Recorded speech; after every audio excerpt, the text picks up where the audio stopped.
That's a lot of people, Utah, I'll tell you what. Even in a MAGA ecosystem of fast-moving, sharp-talking media stars, Charlie Kirk stood out. We need more people in jail. We do not have enough people in prison in America. The 31-year-old father of two rose to fame at a young age, just 18 when he co-founded the group Turning Point USA, which builds support for conservative politics at high schools and colleges. As I travel the country, and I'm doing this on college campuses, I can feel a surge. Turning Point USA now has chapters on more than 800 campuses, and on the eve of his second inauguration, President Trump credited Kirk with mobilizing the youth vote. And a man who's got an army of young people, Charlie Kirk, is here. And I want to thank Charlie.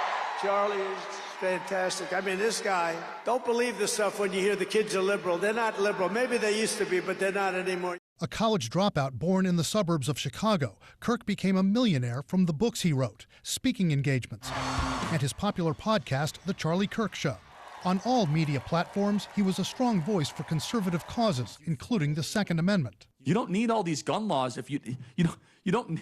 It's okay if everybody owns guns if you don't have a bunch of third worlders coming into your nation that don't abide them and then commit a lot of crimes. He is one of the most prominent, I would say the most successful MAGA media personality of his generation. He's a little bit like a new era Rush Limbaugh, of the digital age. But unlike someone like Rush, who hosted a radio show at his home, Kirk is out and about. He's known for doing these public events. Analysts say Kirk's propensity for being able to take on anyone in a political argument at the drop of a hat propelled him in MAGA circles. Charlie Kirk could debate endlessly. He mastered his brief. Again, obviously not everyone agreed with him, a conservative media star here, but he would debate for hours on end with people in the belief of his argument.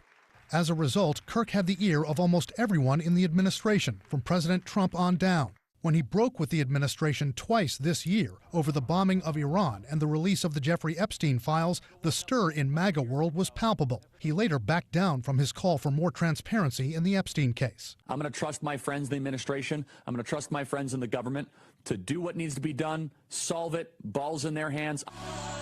In October of last year, Kirk reflected on Trump's defiant gestures right after Trump was shot in an assassination attempt that summer in Pennsylvania. They say, well, is this someone that you want your kids to grow up and to look up to? I say, yes, I'm going to tell my son that in the line of fire, that if you ever think as if things could ever get dark and you rise and you say, fight, fight, fight, I want my son to be like that one day.